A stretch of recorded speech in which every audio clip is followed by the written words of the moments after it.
إخوة الإيمان، روي عن النبي صلى الله عليه وسلم أنه قال: إنما مثل الجليس الصالح والجليس السوء كحامل المسك ونافخ الكير، فحامل المسك إما أن يحذيك، وإما أن تبتاع منه، وإما أن تجد منه ريحا طيبة، ونافخ الكير إما أن يحرق ثيابك، وإما أن تجد ريحا خبيثة.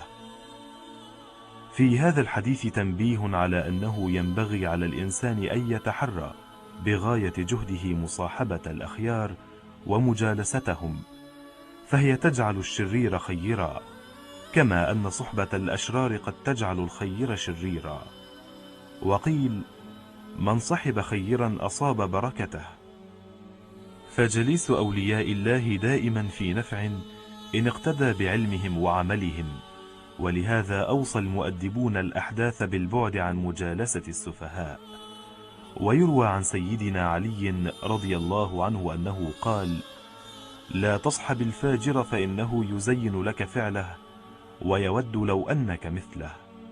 فلذلك يوصي رسول الله صلى الله عليه وسلم بمجالسة الصلحاء والأتقياء، لأن مجالستهم كمجالسة صاحب المسك الذي تعبق رائحته بالطيب والأريج.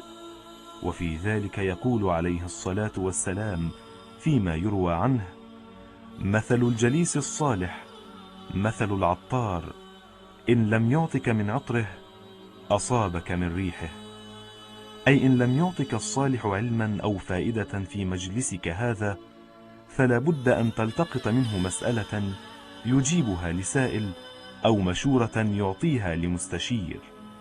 وأما مصاحبة السفهاء والأشرار فهو تفويت للخير وموطن زلة للأقدام، حيث تكثر الأقاويل الشنيعة والمبتذلة، فلا خير فيها. وقال بعض العارفين: إن في ضمن هذا الحديث إرشادا إلى الأجر بمجالسة من تنتفع بمجالسته في دينك من علم تستفيده أو عمل يكون فيه نفع لآخرتك. رزقنا الله وإياكم صحبة الصالحين والاستفادة منهم والانتفاع بهم وبعلمهم وأسرارهم وبركاتهم ونفحاتهم، إنه على كل شيء قدير.